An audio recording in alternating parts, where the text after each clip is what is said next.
Beams గారు, yes the music director Bheems గారా. First అందరికి నమస్కారం. ఆల్మోస్ట్ 13 ఏళ్ల క్రితం పటాస్ సినిమాకి నేను అనిల్ సార్తో కలిసి పనిచేయాల్సింది. సో 13 ఏళ్ల క్రితం తప్పిపోయిన అవకాశం 13 ఏళ్ళకి కుదిరింది. అండ్ దిల్ రాజు గారి బ్యానర్లో బలగం చేశాను. తర్వాత ఇప్పుడు ఎస్విసిలో సంక్రాంతికి వస్తున్నాను చేశాను. వెంకీ సార్తో ఫస్ట్ టైం చేస్తున్నాను.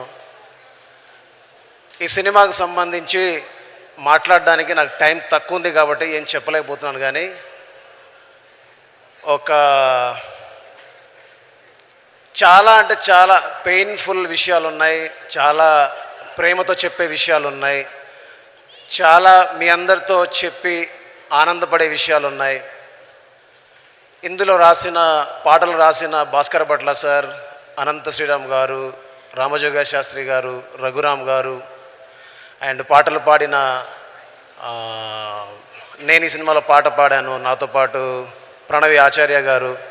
అండ్ ఒక 18 ఏళ్ళ అంటే 2 దశాబ్దాల తర్వాత నా పాట నచ్చి నా మాట నచ్చి నేను అడగగానే సార్ మీరు పాడాలనగానే నా కోసం వచ్చి ఈ సినిమా కోసం వచ్చి ఇవాళ గ్లోబ్ అంటే ప్రపంచవ్యాప్తంగా ఉన్న పాటల్లో నంబర్ 8లో అంటే 8వ పాటగా మన గోదావరి గట్టు పాట పరిగణించబడుతుంది.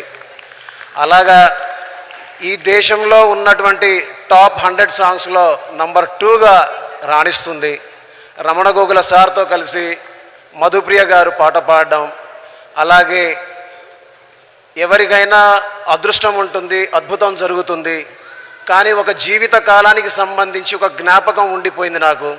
అలాంటి జ్ఞాపకాన్ని నాకు విక్టరీ వెంకటేష్ సార్ నా పాటను పాడి నాకు ఈ జీవిత కాలానికి సంబంధించిన జ్ఞాపకాన్ని ఇచ్చినందుకు మనస్ఫూర్తిగా ఆయనకి, నాతో పాటు పనిచేసిన సింగర్స్కి, వెంకటేష్ గారితో కలిసి పాట పాడిన కొత్త సింగర్ మాయపిలో రోహిణి గారికి, వీళ్ళందరికీ మనస్ఫూర్తిగా రుణపడి ఉన్నాను. అండ్ ఈ సినిమాకు సంబంధించి వైజాగ్ నుంచి మొదలు పెడితే హైదరాబాద్ వరకు, హైదరాబాద్ నుంచి మొదలు పెడితే బాంబే వరకు, బాంబే నుంచి మొదలు పెడితే చెన్నై వరకు ఎంతోమంది టెక్నీషియన్స్ ఈ సినిమాకు బ్యాక్గ్రౌండ్ మ్యూజిక్కి పనిచేశారు. ఎంతోమంది సింగర్స్ బ్యాక్గ్రౌండ్ మ్యూజిక్లో కోరస్లు పాడారు. ఎంతోమంది ఈ సినిమా కోసం రాత్రింబవళ్ళు పనిచేశారు. వాళ్ళందరి పేరుని రేపటి రోజున ఈ ఘన విజయం సాధించిన తర్వాత నేను మాట్లాడతాను. ఎందుకంటే ఈ సినిమాకు ఆర్ఆర్ చేసేటప్పుడు నేను పడ్డన్ని బాధలు 1 కాదు 2 కాదు. బికాస్ అపచయ మెరుగని ఒక దర్శకుడు వచ్చి బీమ్స్ను చేయాలి అన్నప్పుడు నా మీద ఎంత బరువైన బాధ్యతను ఎత్తుకున్నానో అప్పుడు నాకు తెలియలేదు. కానీ సినిమా అంతా తీసుకొచ్చి చూపించి ఇలా చేయాలి అలా చేయాలి అన్నప్పుడు మాత్రం ఎక్కడో చిన్న భయం మొదలైంది, చిన్న వణుకు మొదలైంది, చిన్న గుబులు మొదలైంది. నిద్ర పట్టలేదు, ఆకలి అవ్వలేదు, ఇంటికి వెళ్ళలేదు, పిల్లలు ఎలా ఉన్నారో చూడలేదు. చివరికి మా అమ్మకు క్షమాపణ చెప్తున్నాను. అమ్మ, ఈరోజు నేను క్షమాపణ చెప్తున్నాను. ఎందుకంటే నీ తోడబుట్టిన పెద్ద అంటే మా పెద్దమ్మ చనిపోయినప్పుడు కూడా నేను ఆ కార్యక్రమానికి వెళ్ళలేకపోయాను. చివరికి ఆమెను చూడడం కూడా చూడలేకపోయాను. సో ఇలాంటి చాలా అనుభవాలు ఈ సినిమాతో నాకు ఉన్నాయి. కానీ ఈ సినిమా ప్రపంచవ్యాప్తంగా పాటల ద్వారా ఎంత ముందుకెళ్ళిందో, ఆ ప్రతి పదం వెనకాల, ప్రతి చప్పుడు వెనకాల, ప్రతి సౌండ్ వెనకాల, ప్రతి మ్యూజిక్ వెనకాల, నా వెనకాల, మా అందరి వెనకాల తను ముందుండి నడిపించిన అనిల్ సార్ది ఈ క్రెడిట్ అంతా. ఇది మాటల రూపంలోనో పాటల రూపంలోనో చెబితే సరిపోదు. ఎందుకంటే ఒక వ్యక్తితో కలిసి పనిచేసి ఉంటే ఖచ్చితంగా అనిల్ గారితో పనిచేశానని చెప్పేవాడిని. కానీ సాక్షాత్తు ఒక వ్యవస్థతో కలిసి పనిచేసినప్పుడు ఖచ్చితంగా మీ అందరికీ ఆయన గురించి, నా ప్రయాణం గురించి మీ అందరికీ చెప్పాలి. అది నేను తర్వాత చెప్తాను. At the same time Dil Raju సార్కి నేనంటే ఎంత ఇష్టం, దిల్ రాజు సార్కి నా పాట అంటే ఎంత ఇష్టం అంటే, దిల్ రాజు సార్కి మా ఊరికి వచ్చేంత ఇష్టం, మా నాన్నను కలిసేంత ఇష్టం, మా నాన్నను సత్కరించేంత ఇష్టం, నా పాటను ప్రపంచవ్యాప్తంగా తలెత్తి శిరస్సు మీద ఎత్తి ఇది పాటరని చెప్పడానికి నా వెనక ఉండి నడిపించేంత ఇష్టం. నేనంటే ఆయన ఇంటి సభ్యుడిలాగా, నేనంటే ఆయన కుటుంబ సభ్యుడిలాగా నన్ను ఎత్తుకునేంత ఇష్టం.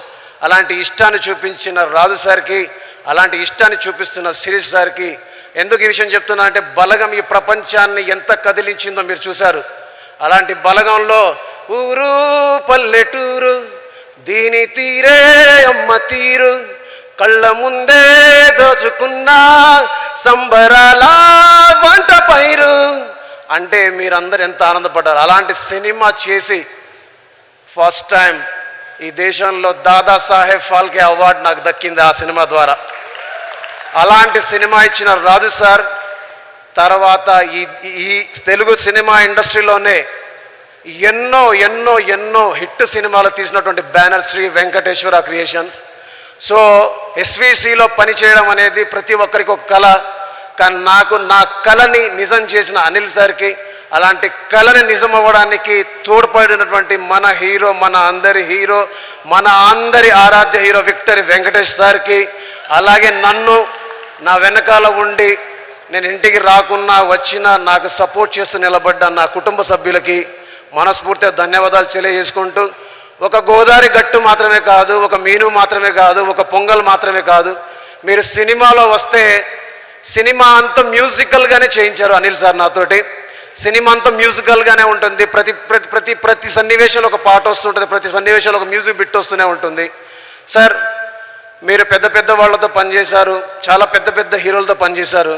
కానీ నాలాంటి చిన్నవాడిని ఎందుకు నమ్మారో, ఎలా నమ్మారో, నమ్మడానికి కారణం ఏంటో నాకు తెలియదు. కానీ మీరు ఇచ్చినటువంటి ప్రేమని, మీరు నా మీద ఉంచినటువంటి నమ్మకాన్ని నేను ఎంత నిజం చేశాననేది రేపు తెలియబోతుంది.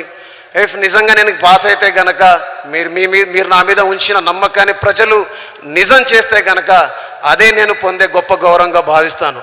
జై Hind. Thank you, sir. Thank you. And Meenakshi.